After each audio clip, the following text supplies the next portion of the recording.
মই মোৰ পৰিয়ালৰ ইচ্ছাৰ বিৰুদ্ধে বিয়া হৈছিলোঁ কাৰণ মোৰ মা-দেউতাই বিয়া দিব বিচৰা ল'ৰাজন মোৰ পচন্দ হোৱা নাছিল আৰু গোটেই জীৱনটো মই কোনোবা অচিনাকি এজন ব্যক্তিৰ লগত কটোৱাৰ কথাও ভাবিব পৰা নাছিলোঁ।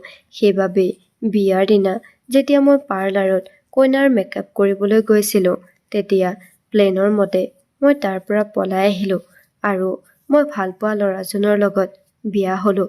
মই চিৰদিনৰ বাবে মা-দেউতাৰ ঘৰৰ পৰা ওলাই আহিছিলোঁ কাৰণ মই জানিছিলোঁ যে এতিয়া মোৰ মা-দেউতা, মোৰ দাদাই মোক কেতিয়াও সেই ঘৰৰ দুৱাৰমুখত ভৰি দিবলৈ নিদিয়ে।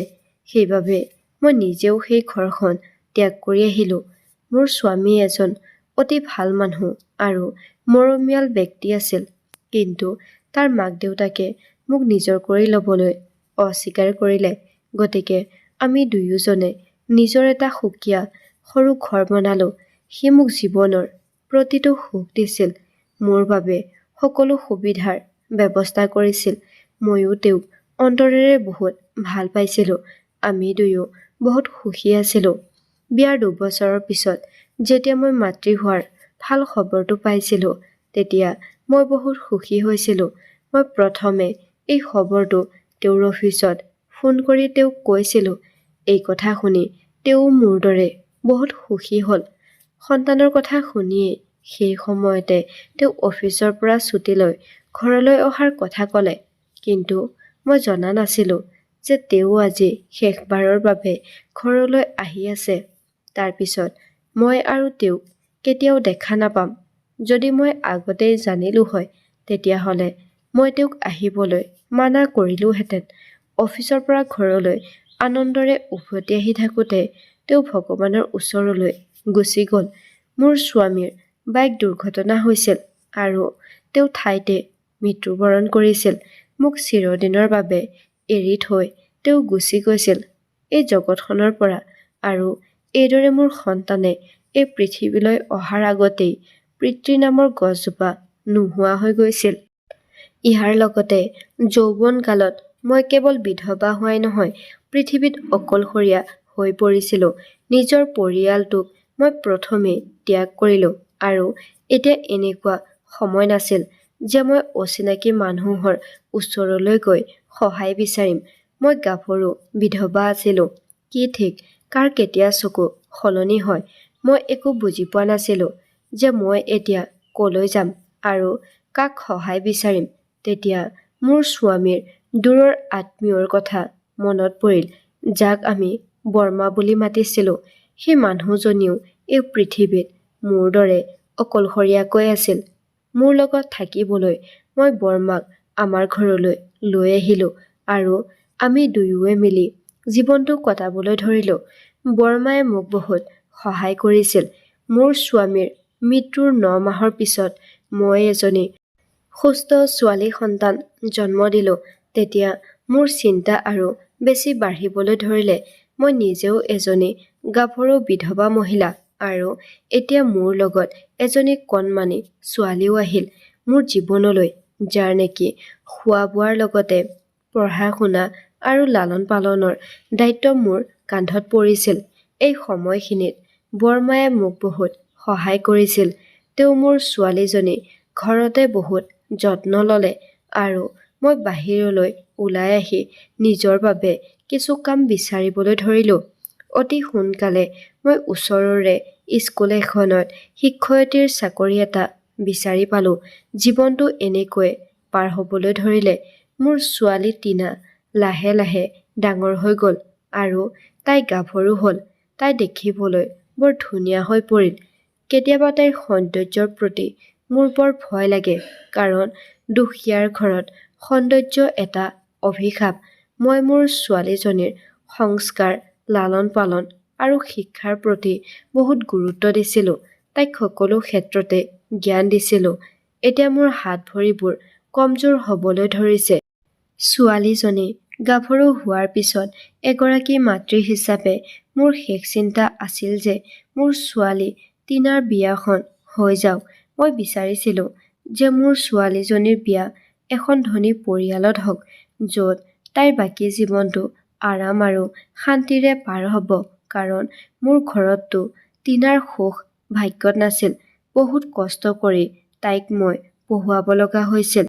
মই স্কুলৰ সকলোকে কৈছিলোঁ যে মোৰ ছোৱালী টিনাৰ বাবে যদি বিয়াৰ বাবে সম্পৰ্ক আপোনালোকৰ চকুত আছে তেনেহ'লে নিশ্চয় মোক জনাব। এদিন মই স্কুলত বহি ল'ৰা-ছোৱালীবোৰৰ বহীবোৰ চেক কৰি থাকোঁতে মোৰ এজনী অতি ভাল বান্ধৱী নীতা মোৰ ওচৰলৈ আহিল আৰু মোক ক'বলৈ ধৰিলে যে তাইৰ বায়েকে তাইৰ ল'ৰাটোৰ বিয়াৰ বাবে ছোৱালী বিচাৰি আছে। ঘৰৰ মানুহবোৰো বৰ ভাল আৰু সি বাৰ একমাত্ৰ ল'ৰা। মই মাত্ৰ তোমাৰ ছোৱালীজনীক মোৰ বাৰ ল'ৰাটোলৈ আনিব বিচাৰোঁ।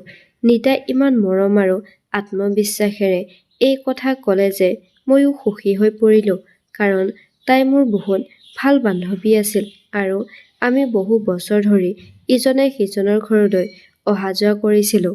গতিকে মই তাইৰ কথা মানি ল'ৰা ঘৰৰ মানুহক আমাৰ ঘৰলৈ আহিবলৈ দিলোঁ।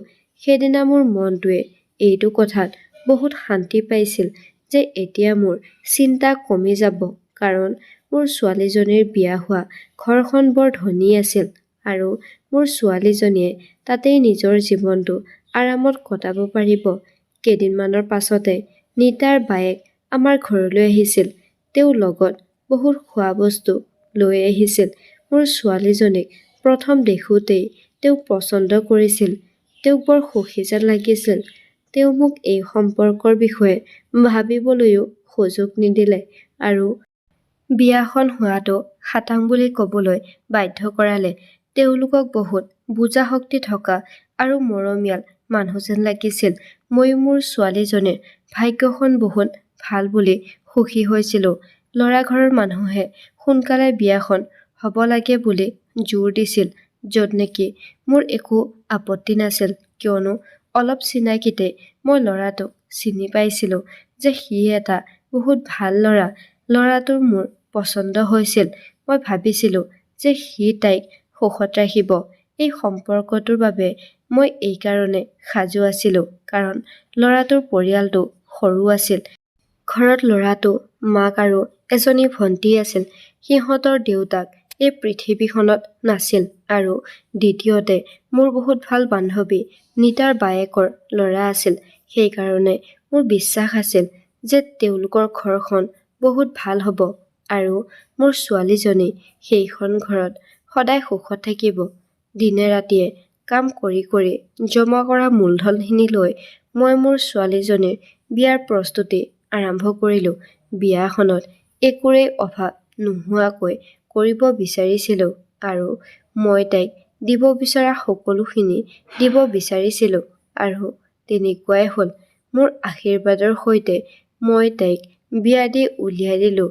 আজি মোৰ মনটো বৰ পাতল যেন অনুভৱ কৰি আছিলোঁ আৰু অনুভৱ কৰিছিলোঁ যে মই মোৰ সকলো দায়িত্ব বহুত ভালকৈ পালন কৰিলোঁ। ছোৱালীজনীক আন এখন ঘৰলৈ উলিয়াই দিয়াত বহুত দুখ লাগিছিল, কিন্তু প্ৰতিগৰাকী মাতৃয়ে এইখিনি দুখ কষ্টৰ মাজেৰে পাৰ হ'ব লগা হয়। সকলো ছোৱালীয়ে আন কাৰোবাৰ ধন হৈ জন্ম লয়। এদিন তাই নিজৰ ঘৰখন এৰি আন কাৰোবাৰ ঘৰলৈ যাব লগা হয়। বিয়াৰ পিছত মোৰ ছোৱালীজনী ২-৩বাৰ মানহে ঘৰলৈ আহিছিল। তাইৰ মুখত সুখৰ হাঁহি দেখি মই এইটো অনুমান কৰিব পাৰিছিলোঁ যে তাই নিজৰ শহুৰৰ ঘৰখনত বহুত সুখ আৰু শান্তিত আছে। মই আজি এইটো কথাত বহুত সুখী যে মোৰ সপোন পূৰণ হ'ল। মোৰ ছোৱালীজনীৰ বিয়া এখন ধনী ঘৰত হৈছে, কিন্তু কেইমাহমানৰ পিছত যেতিয়া মোৰ ছোৱালীজনীয়ে মোক লগ কৰিবলৈ আহিছিল, তেতিয়া তাই মোক এইটো কথা কৈ মোক বিমোৰত পেলাইছিল যে তাই শাহুৱেকৰ লগত গাঁৱত থাকিবলৈ যাব ওলাইছে, কাৰণ তাইৰ স্বামীক কামৰ বাবে বিদেশলৈ পঠিওৱা হৈছে আৰু এতিয়া শাহুৱেক আৰু তাই ইমান ডাঙৰ চহৰত অকলে থাকিব নোৱাৰে। সেইকাৰণে এইটো সিদ্ধান্ত লৈছে যে দুয়ো নিজৰ গাঁৱৰ ঘৰলৈ গৈ তাতে থাকিব। মই মোৰ ছোৱালীজনীৰ পৰা ইমান দূৰৈত আঁতৰি থকাৰ কথা শুনি বৰ দুখ লাগিল, কাৰণ মই কেতিয়াও মোৰ ছোৱালীজনীক ইমান দূৰলৈ পঠিওৱা নাছিলোঁ, কিন্তু তেওঁলোকৰো আন কোনো ৰাস্তা নাছিল। গতিকে মই হৃদয়খনত শিল এটা লৈ তাইকো লগ কৰিবলৈ গ'লোঁ আৰু মোক লগ পোৱাৰ পিছত তাইও সুখী হৈ মুখত হাঁহি এটা লৈ গাঁৱলৈ গ'ল। তাইৰ যোৱাৰ পিছত কিছুদিন মোৰ মনটো বৰ দুখ লাগি থাকিব ধৰিলে, কিন্তু টিনাই মোক প্ৰতিদিনে তাইৰ খা খবৰ দি আছিল, যাৰ বাবে মোৰ দুখবোৰ আকৌ নোহোৱা হৈ গ'ল। এদিন টিনাই মোক ক'লে যে তাই মাক হ'ব ওলাইছে। এই কথাটো শুনি মই বৰ আনন্দিত হৈছিলোঁ। এতিয়া মই প্ৰতিদিনে টিনাৰ সকলো খবৰ ফোনতে পাই আছিলোঁ, কিন্তু কিছুদিনৰ পাছত তাইৰ খবৰবোৰ কমকৈ আহিবলৈ ধৰিলে। এতিয়া তাইৰ শাহুৱেকে মোৰ লগত সদায় কথা পাতিছিল আৰু কৈছিল যে তাইৰ স্বাস্থ্য ভালে আছে আৰু তাইক মই অনবৰতে আৰাম কৰি থাকিব দিওঁ। মই তাইক খুব কমেইহে টোপনিৰ পৰা জগাই দিওঁ। এতিয়াও টিনাই শুইয়ে আছে, সেইবাবেই মই তাইৰ লগত আপোনাক কথা পাতিব দিব নোৱাৰিম। মই টিনাৰ শাহুৱেকজনীৰ কথা পতাৰ ধৰণতে অনুভৱ কৰিব পাৰিছিলোঁ যে তেওঁ মোৰ ছোৱালীজনীক নিজৰ ছোৱালীৰ দৰে মৰম কৰে। মই মোৰ ভগৱানক ধন্যবাদ দিওঁ যে মোৰ ছোৱালীজনীয়ে নিজৰ মাকৰ দৰে শাহু এজনী পাইছে। কিন্তু এদিন ৰাতি এটা খবৰ আহিল যিয়ে মোৰ পৃথিৱীখন ধ্বংস কৰি পেলালে। ৰাতি মোৰ ছোৱালীজনীৰ শহুৰৰ ঘৰৰ পৰা ফোন আহিল যে আপোনাৰ ছোৱালীজনী হঠাৎ অসুস্থতাৰ বাবে মৃত্যু হৈছে। এই খবৰটো মোৰ বাবে ধুমুহাতকৈ কম নাছিল। এই মাৰাত্মক খবৰটোৱে মোৰ হৃদয় ভাঙি পেলালে। মই একো ভাবিব বুজিব পৰা পৰিস্থিতিত নাছিলোঁ। যেতিয়া মোৰ জ্ঞান ঘূৰি আহিল, তেতিয়া মই চিঞৰি চিঞৰি কান্দিবলৈ ধৰিলোঁ। তাই মোৰ একমাত্ৰ সন্তান আছিল আৰু তাই মোৰ সকলো আছিল। কান্দি কান্দি মোৰ মাতটো বন্ধ হৈ গ'ল। মোৰ ওঠ দুটা শুকাই গ'ল। এতিয়া ডিঙিৰ পৰা এটা শব্দও ওলাই অহা নাছিল। মই মোৰ ছোৱালীজনীৰ গাঁৱৰ ঠিকনাটোও নাজানিছিলোঁ, কিন্তু মোৰ ছোৱালীজনীক লগ কৰিবলৈ সোনকালে গাঁৱত উপস্থিত হ'ব লগা হৈছিল। গতিকে মই মোৰ বান্ধৱী নীতাক ফোন কৰিলোঁ আৰু তাই মোক ক'লে যে তাই ইতিমধ্যে গাঁও পালেগৈ। মই তাইক ক'লোঁ যে মোক গাঁৱৰ ঠিকনাটো দিয়া। মই শেষবাৰৰ বাবে মোৰ ছোৱালীজনীক চাব বিচাৰোঁ। তাই মোক গাঁৱৰ ঠিকনাটো দিলে আৰু লগে লগে ফোনটো কাটি দিলে। মই মোৰ ছোৱালীজনীৰ বাবে শোকত কান্দি আছিলোঁ, কিন্তু সেই সময়ত মই কেনেবাকৈ নিজকে নিয়ন্ত্ৰণ কৰি মোৰ ছোৱালীজনীৰ গাঁৱত উপস্থিত হ'লোঁ। মই মোৰ বিয়নীক ফোন কৰি অনুৰোধ কৰিলোঁ যে মই গাঁও নোপোৱালৈকে অপেক্ষা কৰক। মই গৈ নোপোৱালৈকে মোৰ ছোৱালীজনীৰ শেষ ৰীতি নীতিৰ নিয়ম নকৰিব, কাৰণ মই মোৰ ছোৱালীজনীক শেষবাৰৰ বাবে চাব বিচাৰোঁ। যেতিয়া মই মোৰ ছোৱালীজনীৰ ঘৰ পালোঁ, তেতিয়া গোটেই ঘৰখন মানুহেৰে ভৰি আছিল। কিন্তু এটা কথা আচৰিত আছিল যে মোৰ ছোৱালীজনীক ভিতৰতে এটা পৃথক কোঠাত ৰখা হৈছিল আৰু এখন ডাঠ কম্বলেৰে মেৰিয়াই থোৱা আছিল। টিনাক দেখাৰ লগে লগে মই তাইক সাবটি ধৰি কান্দিবলৈ ধৰিলোঁ। মোৰ স্বামীৰ মৃত্যুৰ পিছত তাইয়ে মোৰ একমাত্ৰ সাৰথি আছিল। এতিয়া তাইও মোক এনেদৰে এৰি থৈ গুচি গ'ল। তাইক এনেদৰে দেখি মই বুকু ঢকিয়াই ঢকিয়াই কান্দি আছিলোঁ। কিছুমান মহিলাই মোক টিনাৰ পৰা পৃথক কৰি দিলে আৰু ক'লে যে এতিয়া টিনাৰ শেষ ৰীতি নীতিবোৰৰ নিয়ম কৰা হ'ব। আপুনি নিজকে অলপ সাহসী কৰক। যিয়ে এই পৃথিৱীলৈ আহিছে তেওঁ এদিন নহয় এদিন যাবই লাগিব। আনহাতে মোৰ ছোৱালীজনীৰ শেষ ৰীতি নীতি প্ৰস্তুতি আৰম্ভ হৈছিল আৰু মই ক্লান্ত হৈ এফালে বহি আছিলোঁ। ঠিক তেনেতে মোক পানী দিয়াৰ অজুহাতত তেওঁলোকৰ ঘৰত কাম কৰা এগৰাকী মহিলাই মোৰ ওচৰলৈ আহি মোৰ কাণত ফুচফুচাই ক'লে যে আপুনি আপোনাৰ ছোৱালীজনীৰ সৈতে সেই কোঠাটোত অকলে মাত্ৰ 5 মিনিট সময় ৰখক। কাম কৰা বাইজনীৰ কথা শুনি মোৰ কাণ দুখন থিয় হৈ গ'ল আৰু মই মনতে ভাবিবলৈ ধৰিলোঁ, কিবা এটাতো কাৰণ নিশ্চয় আছে। মোৰ ছোৱালীজনী মৃত্যু হোৱাত মই খৰধৰকৈ নিজকে নিয়ন্ত্ৰণ কৰি টিনাৰ শাহুৱেকক ক'লো যে এতিয়া মোৰ ছোৱালীজনীয়ে মোক চিৰদিনৰ বাবে এৰি যাব। আপোনালোক সকলোৰে ওচৰত মোৰ এটা অনুৰোধ আছে যে অনুগ্ৰহ কৰি মোক মাত্ৰ 5 মিনিট সময় দিয়ক। মই মোৰ ছোৱালীজনীৰ সৈতে কিছু সময় শান্তিৰে কটাব বিচাৰোঁ। প্লিজ মোৰ এই অনুৰোধ মানি লওক। টিনাৰ শাহুৱেকে কিছু সময় মোৰ ফালে চালে আৰু তাৰ পিছত কিবা এটা ভাবি তেওঁ মোক সেই কোঠাটোতে মোৰ ছোৱালীজনীৰ লগত এৰি থৈ গ'ল। তেওঁ সকলো মহিলাক সেই কোঠাটোৰ পৰা ওলাই আহিবলৈ ক'লে। এতিয়া সেই কোঠাটোত কেৱল মই আৰু মোৰ ছোৱালীজনী আছিলোঁ। মই জোৰেৰে কান্দি আছিলোঁ। মোৰ এনে লাগিছিল যেন মই মোৰ ছোৱালীজনীক বুকুত লুকুৱাই ৰাখিম। তেনেতে ৰুমৰ পিছফালৰ খিৰিকীৰে সেই কাম কৰা মহিলাগৰাকী সোমাই আহিল। মই সেই কাম কৰা বাইজনীলৈ অপেক্ষা কৰি আছিলোঁ, কাৰণ তেওঁহে মোক টিনাৰ মৃত্যুৰ গোপন কথা ক'ব পাৰিব। মই খৰধৰকৈ সেই কাম কৰা বাইজনীৰ ওচৰলৈ গৈ তাইক মোৰ ওচৰত বহিবলৈ দিলোঁ আৰু ক'লো, প্লিজ সোনকালে মোক কওক, আপুনি কি ক'ব বিচাৰিছে। সেই কাম কৰা বাইজনীয়ে মোৰ কাণত ফুচফুচাই ক'লে যে আপোনাৰ ছোৱালী টিনা জীয়াই আছে।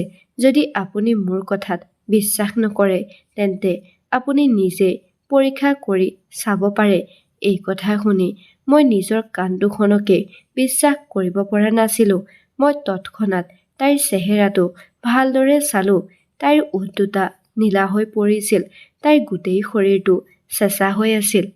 তাই জীয়াই থকাৰ কোনো সম্ভাৱনাই নাছিল। কিন্তু মই কাম কৰা বাইজনীৰ কথাও মিছা বুলি ক'ব নোৱাৰোঁ, কাৰণ এই কঠিন সময়খিনিত যিকোনো মহিলাই কিয় ইমান ডাঙৰ ধেমালি কৰিব, সেইটোও এগৰাকী মাতৃৰ লগত।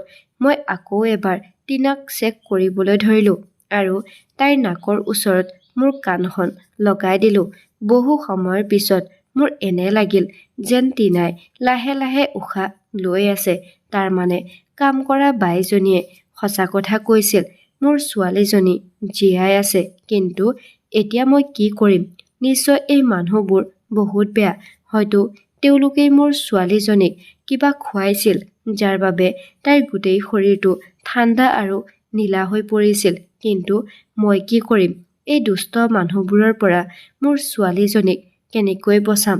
মোৰ লগত এতিয়া একমাত্ৰ সেই কাম কৰা বাইজনীয়ে আছিল, যিয়ে নেকি মোক সহায় কৰিব পাৰিব। কিন্তু মই সোনকালে তেওঁৰ ওচৰলৈ গৈ হাতযোৰ কৰি তেওঁৰ সন্মুখত থিয় হৈ ক'লো, প্লিজ মোক মোৰ ছোৱালীজনীক বচাবলৈ সহায় কৰক। আপোনাৰ এই সহায় মই গোটেই জীৱন পাহৰিব নোৱাৰিম। লগতে মই মোৰ হাতত পিন্ধি থকা দুযোৰ সোণৰ খাৰু খুলি কাম কৰা বাইজনীৰ হাতত দিলোঁ। এই খাৰু দুযোৰ মোৰ স্বামীৰ শেষ চিন আছিল, যিটো মই মোৰ হাতত সকলো সময়তে পিন্ধিছিলোঁ। মই তাইক ক'লো যে আপুনি মোৰ ছোৱালীজনীক এই খিৰিকীৰে লৈ যাওক আৰু তাইক কোনোবা নিৰাপদ ঠাই এডোখৰত ৰাখিব। ৰঞ্জু নামৰ কাম কৰা বাইজনীয়ে সৰু বেগ এটাৰ পৰা তাইৰ সৰু মোবাইল এটা উলিয়াই কাৰোবাক ফোন কৰি কোঠাটোৰ খিৰিকীৰ ওচৰলৈ মাতিলে। 2 মিনিটৰ পাছত খিৰিকীৰ ওচৰত দুগৰাকী মহিলা থিয় হৈ আছিল। মই আৰু ৰঞ্জুৱে টিনাক খিৰিকীৰে বাহিৰলৈ উলিয়াই দিলোঁ। সেই দুয়োগৰাকী মহিলাই টিনাক লৈ গুচি গ'ল আৰু টিনাৰ ঠাইত মই নিজেই সেই কম্বলখন উৰি শুই থাকিলোঁ। ইচ্ছা কৰিলে ময়ো ইয়াৰ পৰা টিনা আৰু ৰঞ্জুৰ সৈতে পলাই যাব পাৰিলোহেঁতেন, কিন্তু মই পলাই যোৱা নাছিলোঁ। মই মোৰ জীৱনৰ প্ৰতি কোনো গুৰুত্ব নিদিলোঁ, কাৰণ মই এই সত্যটো জানিব বিচাৰিছিলোঁ যে তেওঁলোকে মোৰ টিনাৰ লগত কি কৰিছিল। ৰঞ্জুই মোক বহুত বুজালে যে আপুনিও ইয়াৰ পৰা পলাই যাওক, যাতে এই মানুহবোৰে আপোনাৰ কোনো ক্ষতি কৰিব নোৱাৰে। আৰু যদি আপুনি সত্যটো জানিব বিচাৰে তেনেহ'লে মই আপোনাক ক'ম। কিন্তু মই ৰঞ্জুক ক'লো যে নাই, মই এই মানুহবোৰক হাতে লোটে ধৰা পেলাব বিচাৰোঁ। এতিয়া এই সকলোবোৰ কথা পাতি থকা অৱস্থাত কোনোবাই দুৱাৰত টোকৰ মাৰিলে। ৰঞ্জুৱে মোৰ মুখখন ভালদৰে ঢাকি দিলে আৰু সকলোকে ক'লে যে বোৱাৰীৰ মাকে বোৱাৰীক শেষবাৰৰ বাবে লগ পোৱাৰ পিছত খিৰিকীৰে গুচি গ'ল। টিনাৰ শাহুৱেকে প্ৰথমে কোঠাটোত আহিল আৰু তেওঁ আচৰিত হৈ ক'বলৈ ধৰিলে যে বিয়নীয়ে কিয় খিৰিকীৰে গুচি গ'ল, তেওঁতো দুৱাৰেদিও যাব পাৰিলেহেঁতেন। তেতিয়া ৰঞ্জুৱে ক'লে যে বাইদেউ, বোৱাৰীৰ মাকে কৈছিল যে এতিয়া এই পৰিয়ালৰ লগত মোৰ কোনো সম্পৰ্ক নাই। তেওঁলোকে মোৰ ছোৱালীজনীৰ ভালকৈ যত্ন লোৱা নাছিল, সেইবাবে তাইৰ মৃত্যু হৈছে। গতিকে এতিয়া সেই মানুহবোৰৰ মুখবোৰ চাব নিবিচাৰো আৰু সেইবাবেই মই খিৰিকীৰে গুচি যাওঁ। ৰঞ্জুৰ মুখৰ পৰা এই কথা শুনি টিনাৰ শাহুৱেকে মোৰ বিষয়ে বেয়াকৈ কথা ক'বলৈ আৰম্ভ কৰিছিল। মই আচৰিত হৈ সকলোবোৰ কথা শুনি আছিলো। টিনাৰ শাহুৱেকেতো মোৰ আগত বহুত ভাল ভাল কথা কৈছিল, কিন্তু মোৰ পিছফালে আকৌ তাই বিষ ঢালি আছিল। কিন্তু মই এইটো অপেক্ষা কৰি আছিলো, কিবা এটা অজুহাত পোৱা হ'লে মই জানিব পাৰিলো হয় যে এই মানুহবোৰে মোৰ টিনাৰ লগত কিয় এনেকুৱা কৰিলে। আৰু ভাবি থাকিলো যে এতিয়া মই কি কৰিম যাতে মই কিবা এটা জানিব পাৰো। মই বহুত সময় ধৰি মাথা মাৰিব ধৰিলো। এই সময়ছোৱাতে মানুহে মোক বাহিৰলৈ আনি নিয়ম নীতি কৰি চিতাত তুলি লৈ গ'ল আৰু জুই লগাই দিলে। কিন্তু তাৰ পিছত মই নাজানো কি হ'ল, চিতাত লৈ অহা সকলো মানুহ পলাই গ'ল আৰু তাৰ পিছত ৰঞ্জুৱে মোক জুইকুৰাৰ পৰা উলিয়াই আনিলে। তেতিয়া মাত্ৰ বাহিৰৰ কাঠবোৰতহে জুই লাগিছিল। ৰঞ্জুৱে মোক খৰধৰকৈ টানি লৈ এক নিৰ্জন ঠাইলৈ লৈ গ'ল, য'ত কোনো মানুহ অহা যোৱা নকৰে। মই সেই সময়ত বহুত ভয় খাইছিলো। ৰঞ্জুৱে মোক পানী খাবলৈ দিলে আৰু ক'লে যে তাইয়ে ফোন কৰি সকলোকে কৈছিল যে টিনা বোৱাৰীৰ ভূত মই তাইৰ ৰুমত দেখা পাইছো, তাইৰ আত্মাটো তাইৰ ৰুমত ঘূৰি ফুৰিছে। এইবোৰ কথা শুনিয়েই তাৰ পৰা সকলো মানুহ পলাই গ'ল। মোৰ উশাহ নিশাহ যেতিয়া স্বাভাৱিক হ'বলৈ ধৰিলে, তেতিয়া ৰঞ্জুৱে মোক এটা জুপুৰিলৈ লৈ গ'ল, য'ত মোৰ ছোৱালীজনীক ৰখাই থৈছিল। মই ৰঞ্জুৰ ভৰিত ধৰিলো, কাৰণ আজি তাই মোৰ আৰু মোৰ ছোৱালী টিনা দুয়োৰে প্ৰাণ ৰক্ষা কৰিলে। মই ৰঞ্জুক ক'লো, ৰঞ্জু, সঁচা কথা কোৱা, ইহঁতে মোৰ ছোৱালীজনীক কিয় হত্যা কৰিব বিচাৰিছিল? তাৰ পিছত ৰঞ্জুৱে মোক ক'লে, বাইদেউ, যেতিয়া টিনা বোৱাৰী শাহুৱেকৰ লগত গাঁৱলৈ আহিছিল, তেতিয়াৰ পৰাই মই লক্ষ্য কৰি আছিলো যে টিনাৰ শাহুৱেকে প্ৰতিদিনে গাখীৰৰ লগত কিবা এটা মিহলাই তাইক খাবলৈ দি আছিল। এদিন মই এই কথা সোধাত মোক তেওঁ বকিলে আৰু ক'লে যে এইটো মোৰ বোৱাৰীৰ ভৱিষ্যত সন্তানৰ স্বাস্থ্যৰ বাবে এইটো এটা বহুত ভাল পাউডাৰ। এইখিনি খোৱাৰ লগে লগে টিনাই এটা অতি ভাল আৰু সুস্থ সন্তান জন্ম দিব। টিনাৰ শাহুৱেকৰ এনে কথা শুনি মই মনে মনে থাকিলো, কিন্তু লাহে লাহে টিনাৰ স্বাস্থ্যৰ অৱনতি ঘটিবলৈ ধৰিলে আৰু তাৰ পিছত এদিন টিনাই নিজৰ সন্তানটো হেৰুৱাই পেলালে। সেইদিনা মই বুজিলো যে এই ঘৰখনত নিশ্চয় কিবা এটা গণ্ডগোল আছে। সেয়া কোনো শক্তিশালী পাউডাৰ নাছিল, সেয়া এক বিষাক্ত ঔষধ আছিল, যিয়ে টিনাৰ গাটো ভিতৰৰ পৰা ক্ষতি কৰি আছিল। যেতিয়া টিনাই নিজৰ সন্তানক হেৰুৱাইছিল, তাৰ পিছত টিনাৰ শাহুৱেকে প্ৰতিদিনে সেই একে পাউডাৰৰ গুড়ি গাখীৰত মিহলাই টিনাক খাবলৈ দি আছিল। মই টিনাৰ শাহুৱেকৰ উদ্দেশ্য জানিছিলো যে শিশুটিৰ লগতে টিনাৰো ক্ষতি কৰিব বিচাৰিছে। সেইকাৰণে মই চিনি পোৱা এজন বেদৰ পৰা মই এটা বিষাক্ত বনৌষধি আনিছিলো, যিটো সেৱন কৰিলে মানুহৰ শৰীৰটো ঠাণ্ডা আৰু নীলা হৈ পৰে আৰু দেখা মানুহে মানুহজন মৃত যেন অনুভৱ কৰে। কিন্তু এই বনৌষধিটোৰ সময়মতে চিকিৎসা কৰিলেহে জীৱনটো ৰক্ষা পৰিব। সেইকাৰণে টিনাৰ জীৱন শাহুৱেকৰ পৰা ৰক্ষা কৰিবলৈ মই সেই বিষাক্ত বনৌষধিটো টিনাক খুৱাই দিলো। কিছু সময়ৰ পিছত টিনাৰ গাটো নীলা আৰু ঠাণ্ডা হৈ গ'ল। টিনাৰ শাহুৱেকে ভাবিছিল যে তেওঁ খুৱাই থকা পাউডাৰে কাম কৰিছে আৰু টিনা এই পৃথিৱীখনৰ পৰা গুচি গ'ল। এই গোটেই কাহিনীটো কোৱাৰ পিছত ৰঞ্জু নিমাত হৈ পৰিল। ৰঞ্জুৱে কোৱা কাহিনীটো শুনি মোৰ গাটো কঁপি উঠিল। মোৰ ছোৱালীজনীৰ লগত তেওঁলোকৰ কি শত্ৰুতা আছিল যে তেওঁলোকে মোৰ ছোৱালীজনীক হত্যা কৰিব বিচাৰিছিল? মই এইবোৰ একো বুজি পোৱা নাছিলোঁ। 8 দিনলৈ ৰঞ্জুৱে মোৰ ছোৱালীজনীক চিকিৎসা কৰি আছিল। প্ৰতিদিনে তাইক বনৌষধি পিচি খুৱাই আছিল। যেতিয়া টিনা সম্পূৰ্ণ ভাল হৈ গ'ল, মই তাইক ৰাতিৰ আন্ধাৰত মোৰ ঘৰলৈ লৈ আহিলোঁ। মই এতিয়ালৈকে তাইক লুকুৱাই ৰাখিছিলোঁ। মোৰ ছোৱালীজনী জীয়াই আছে বুলি কাকো কোৱা নাছিলোঁ। ঠাণ্ডা মনেৰে মই ভাবি আছিলোঁ যে ইয়াৰ পিছত মই কি পদক্ষেপ ল'ম। মই সকলো কথা টিনাক ক'লোঁ। তাই মোৰ কথাত একেবাৰে বিশ্বাস কৰা নাছিল। তাইতো মোৰ কোলাত মূৰটো থৈ বহু সময় ধৰি কান্দি আছিল। তাই ক'লে যে মা, মোৰ শাহুৱে মোৰ লগত কেতিয়াও বেয়া আচৰণ কৰা নাছিল। মোক সদায় নিজৰ ছোৱালীৰ দৰে ভাল পাইছিল। কিন্তু লাহে লাহে মোৰ স্বাস্থ্যৰ অৱনতি ঘটিবলৈ ধৰিলে আৰু ময়ো মোৰ সন্তানক হেৰুৱালোঁ। এনেকুৱা পৰিস্থিতিতো মোৰ শাহুৱে মোক বহুত যত্ন লৈছিল।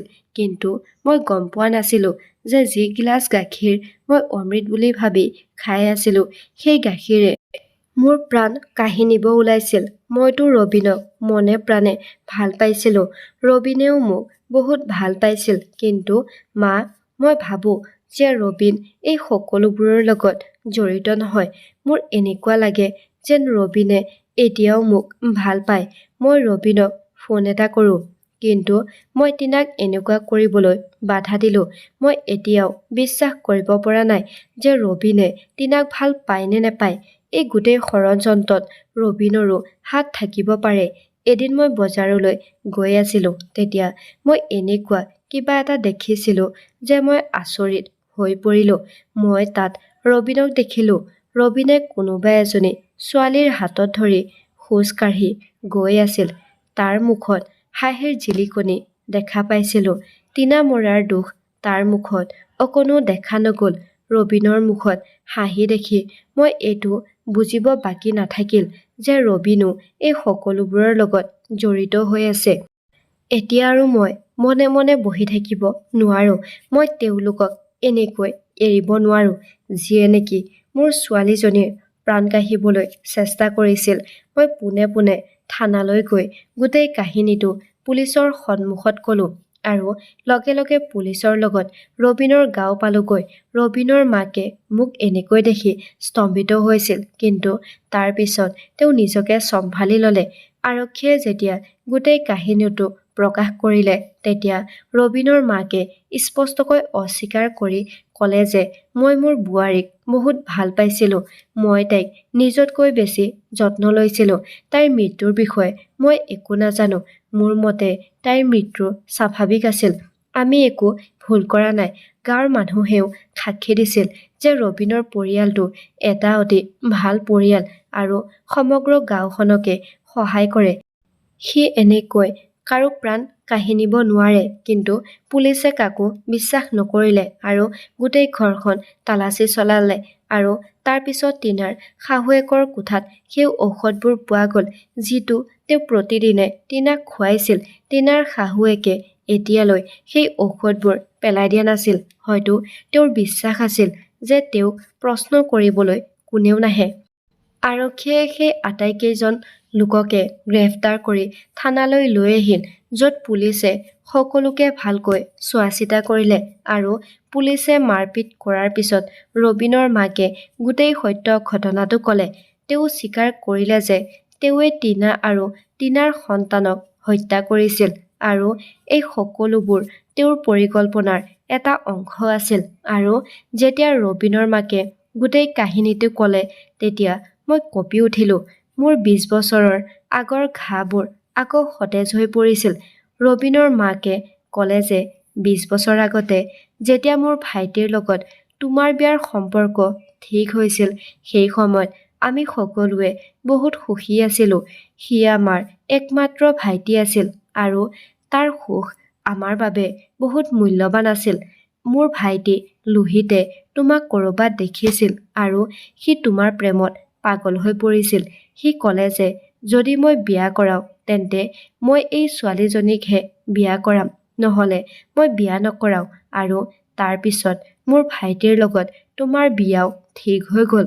ভাইটিয়ে তোমাৰ কথা দিনে ৰাতিয়ে আমাৰ আগত পাতিছিল, কিন্তু তুমি মোৰ ভাইটিক একেবাৰে পচন্দ কৰা নাছিলা।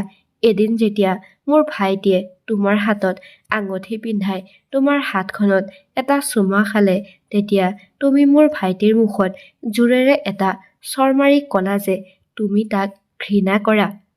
তাৰ পিছত তুমি এইটোও ক'লা যে তুমি আন কাৰোবাক ভাল পোৱা আৰু মোৰ ভাইটিৰ লগত বিয়া হ'ব নিবিচাৰা। এই কথাটোৱে আমাৰ ভাইটিক আমাৰ পৰা কাঢ়ি লৈ গ'ল। সি নিজৰ প্ৰাণ নিজে ল'লে আৰু আমি বাই ভনী দুয়োজনীয়ে এই সকলোবোৰ সহ্য কৰিব নোৱাৰিলোঁ। সেইবাবে নীতা আৰু মই ঠিক সেই মুহূৰ্ততে শপত লৈছিলোঁ যে আমি আমাৰ ভাইটিৰ প্ৰতিশোধ ল'ম। তুমি পলাই গৈ তোমাৰ প্ৰেমিকৰ লগত বিয়া হ'লা, কিন্তু মোৰ ভাইটিয়ে এই পৃথিৱীখন এৰি গুচি গৈছিল। আমি আমাৰ ভাইটিৰ মৃত্যুৰ দুখ কেতিয়াও পাহৰিব পৰা নাছিলোঁ। মোৰ মায়েও মোৰ ভাইটিৰ শোকত মৃত্যুবৰণ কৰিছিল। তুমি হয়তো এইটোও নাজানা যে তোমাৰ বিয়া হোৱাৰ পিছত যেতিয়া তোমাৰ স্বামীৰ এক্সিডেণ্ট হৈছিল, ই কোনো দুৰ্ঘটনা নাছিল, বৰঞ্চ ই এটা সুপৰিকল্পিত ষড়যন্ত্ৰ আছিল। তোমাৰ স্বামীৰ মৃত্যুৰ পিছতো আমি শান্তি পোৱা নাছিলোঁ, কাৰণ আমি তোমাক প্ৰতি মুহূৰ্তত মৃত্যুৰ মুখত পৰা আৰু দুখ ভোগ কৰা দেখিব বিচাৰিছিলোঁ। তোমাৰ এটাই সুখ আছিল আৰু সেয়া আছিল তোমাৰ ছোৱালীজনী। আমি তাইকো কাঢ়ি নিব বিচাৰিছিলোঁ। সেইকাৰণে নীতাই তোমাৰ ছোৱালীজনীক মোৰ ল'ৰাটোৰ লগত বিয়া কৰাই দিলে আৰু তাৰ পিছত মই প্ৰতি মুহূৰ্ততে তোমাৰ ছোৱালীজনীৰ পৰা প্ৰতিশোধ ল'বলৈ ধৰিলোঁ। টিনাৰ শাহুৱেকৰ মুখৰ পৰা এই কথাবোৰ শুনি মোৰ চকুৰ পৰা চকুলো বৈ আহিবলৈ ধৰিলে। স্বামীক মনত পেলাই মই চিঞৰি চিঞৰি কান্দিবলৈ ধৰিলোঁ আৰু সেই সময়ত ৰঞ্জুৱে মোৰ ছোৱালী টিনাক লগত লৈ তাত উপস্থিত হ'ল। টিনা জীয়াই থকা দেখি সকলোৰে চকু কপালত উঠিল। তেতিয়া মই মোৰ ছোৱালীজনীৰ জীৱন কেনেকৈ বচালোঁ সেই বিষয়ে গোটেই কাহিনীটো পুলিচক ক'লোঁ। এতিয়া সকলোবোৰ সঁচা কথা পুলিচৰ আগত আহি পৰিল। আৰক্ষীয়ে সেই মানুহবোৰক জেলত ভৰাই দিলে আৰু কেইদিনমানৰ পাছত মই ৰবীন আৰু টিনাৰ বিবাহ বিচ্ছেদ কৰি দিলোঁ আৰু এতিয়া মোৰ ছোৱালীজনীও তেওঁলোকৰ কবলৰ পৰা মুক্ত হ'ল। দোষীয়ে উচিত শাস্তি পালে, কিন্তু মোৰ স্বামীয়ে একো দোষ নকৰাকৈয়ে এই পৃথিৱীখন এৰি গুচি গ'ল। এই দুখটোৱে মোক ভিতৰৰ পৰা খাই আছিল, কিন্তু মই নিজকে নিয়ন্ত্ৰণ কৰিলোঁ, কাৰণ যদি মই ভাঙি পৰোঁ তেন্তে টিনাৰ যত্ন কোনে ল'ব? তাইয়োতো সকলোবোৰ হেৰুৱাই পেলাইছিল। তাই সঁচা অন্তৰেৰে ৰবীনক ভাল পাইছিল। প্ৰেমত যেতিয়া মানুহৰ হৃদয় ভাঙি যায়, তেতিয়া মানুহ ভিতৰৰ পৰা ভাঙি যায়। টিনা এতিয়া ভিতৰৰ পৰা ভাঙি পৰিছিল। সেইকাৰণে মই প্ৰতিটো সময়তে তাইক হাঁহিত ৰাখিবলৈ চেষ্টা কৰিছিলোঁ। তাইক বহুত সাহস দিছিলোঁ।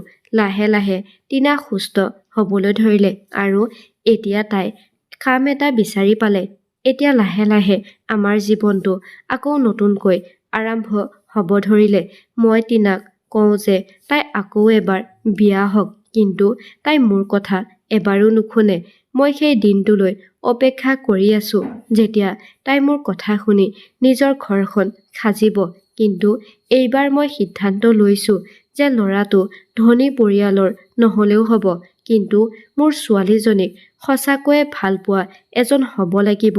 আপোনালোক সকলোৱে প্ৰাৰ্থনা কৰিব যাতে মোৰ ছোৱালীজনীয়ে এজন সঁচা অন্তৰেৰে ভাল পোৱা স্বামী পায়।